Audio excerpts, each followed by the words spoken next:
Pemirsa, tim penyidik pidana khusus Kejaksaan Negeri Palembang menetapkan seorang oknum ASN Dinas PMD Sumatera Selatan sebagai tersangka ketiga kasus dugaan korupsi pengadaan baju batik tahun 2021.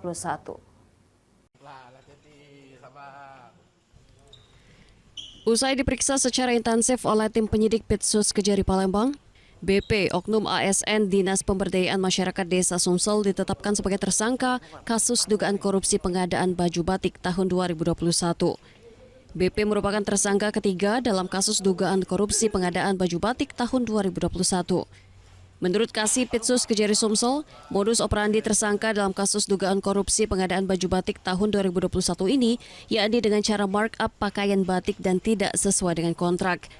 Kerugian negara dalam kasus ini sebesar Rp871 juta dan baru dipulihkan petugas sebesar 18% dari kerugian.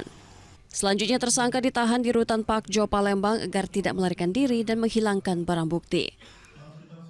Adapun modus operandinya, ini merupakan markup dari pakaian batik tidak sesuai dengan kontrak.